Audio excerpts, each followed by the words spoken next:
प्रधानमंत्री मोदी अब जिस तरह से हम देखते हैं संगठन में एक्टिव हैं या उनका रोल चूंकि इतना बड़ा है तो वो किसी भी तरह के फैसले ले सकते हैं, लेकिन उस दौर में उनका रोल कितना बड़ा हुआ करता था, क्योंकि तब तो बहुत बड़े बड़े दिग्गज थे पार्टी में जो संगठन के बड़े फैसले लेते होंगे। लेकिन आपकी किताब को पढ़ते हुए लगता है कि जैसे मोदी जी ने बहुत इंपॉर्टेंट फैसले किए, चाहे चिंतन बैठक का एक प्रयोग शुरू किया छोटे छोटे लेवल पर, लेकिन जिन्होंने बहुत बड़े बदलाव किए संगठन में, तो उनका रोल उस वक्त क्या था? क्योंकि हम कई बार तुलना कर बैठते हैं आज से, तो उस वक्त क्या था, उनका कद क्या था, उनकी कितनी सुनी जाती थी, कैसे वो फंक्शन कैसे करता था?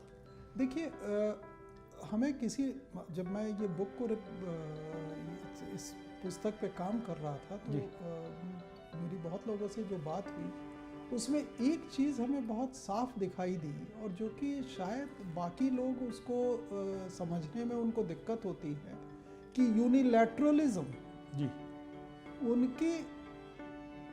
उनके पॉलिटिकल हैबिट का पार्ट नहीं है। यानी यूनिलैटरल फैसला लेना ये उनके नेचर का हिस्सा नहीं है।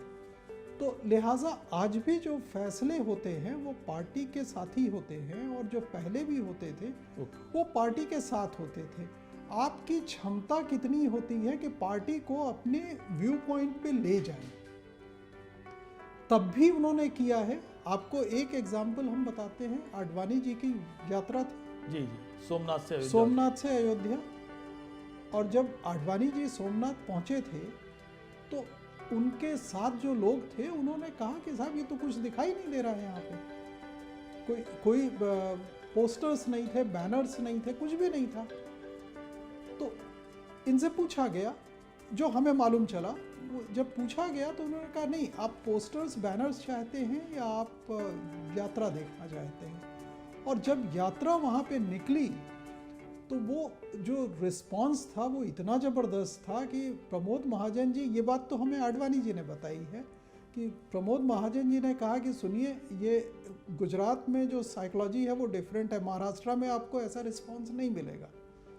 तो ये क्षमता है, ऑर्गेनाइजेशनल क्षमता। यानी यात्रा ने जो टेक ऑफ किया उसमें, और वो जो रूट प्लान हुआ था ना, वो रूट माइन्यूटली प्लान हुआ था कि कैसे ट्राइबल एरियाज में जाएंगे, कैसे लोग वहाँ पे जाएंगे और कैसे भीड़ आएगी। तो ये स्ट्रेटजी का पार्ट है, और ये उस समय भी था और वो आज भी है। पर यूनिलैटरलिज्म जो एसोसिएट होता है ना, जैसे अभी आपने एक शब्द कहा कि अब तो वो जो चाहे फैसले लेते हैं, हमें लगता है शायद वो सही है नहीं। फैसला अभी भी पार्टी के साथ लिया जाता है, और पार्टी के लोगों को ये बोल के कि ये फैसले में फ़ायदा है, और वो लोग मानते हैं। नहीं सर, वो कहने का या सवाल पूछने का मतलब ये भी था कि चूंकि अब उनका कद अलग है, पद अलग है, तो उनकी बात का वजन भी अलग है, वो उस संदर्भ में था। लेकिन आप जो कह रहे हैं कि स्ट्रेटजी उस वक्त जिस तरह से बनाई उन्होंने सोमनाथ से अयोध्या की यात्रा के दौरान, या और भी जो उदाहरण आपने दिए हैं किताब में, स्ट्रेटजी बनाने के वो माहिर दिखते हैं क्योंकि उनकी ट्रेनिंग उस तरह से हुई। लेकिन सरकार में आने के बाद, क्योंकि सरकार चलाना एक अलग तरह का काम है, और उनके मामले में एक अपवाद और था कि उनको सरकार चलाने की कोई ट्रेनिंग नहीं थी, क्योंकि वो विधायक नहीं थे जब मुख्यमंत्री बने। जब उनको गुजरात का मुख्यमंत्री बनाया गया, प्रधानमंत्री बने, तब तक वो केंद्र की राजनीति नहीं कर रहे थे।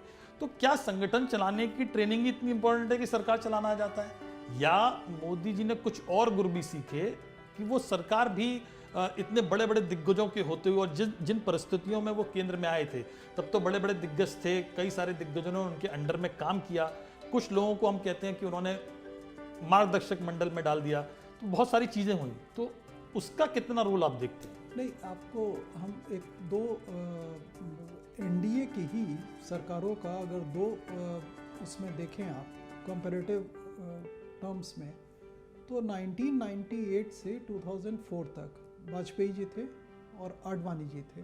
संगठन की क्षमता से आडवाणी जी भी बहुत बड़े नेता थे, और वाजपेयी जी भी थे जी। लेकिन कहीं ना कहीं आप अगर देखते होंगे तो ऑर्गेनाइजेशन यानी संगठन और सरकार में डिसोनेंस शुरू से दिखाई दिया। 96 में अगर आपको याद हो तो जो 13 दिन की सरकार आई थी उसमें एनरॉन का केस हुआ, और जिसमें एनरॉन में एसजेएम स्वदेशी जागरण मंच और वाजपेयी जी की सरकार में एक वो हुआ, टसल था। और उसके बाद 98 के बाद तो लगातार ऑर्गेनाइजेशनल लेवल पे कहीं ना कहीं एक दिक्कत हुई, अलाइनमेंट नहीं था। तो इतने बड़े संगठन के नेताओं के रहने के बावजूद अगर वो अलाइनमेंट नहीं हो पाता था तो इसका मतलब है कि कहीं ना कहीं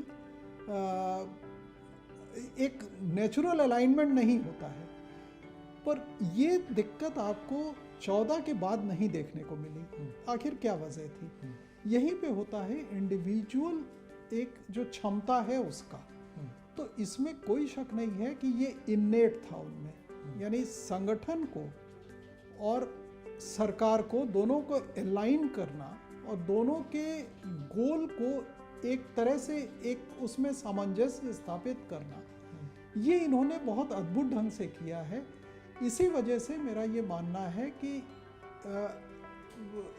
मोदी की जो इंडियन सोसाइटी की जो अंडरस्टैंडिंग है, प्रोफाउंड सोशल साइकोलॉजी को वो जो समझते हैं, वो अंडरस्टैंडिंग गांधी के बाद शायद इंडिया में किसी दूसरे राजनेता में नहीं दिखाई देती।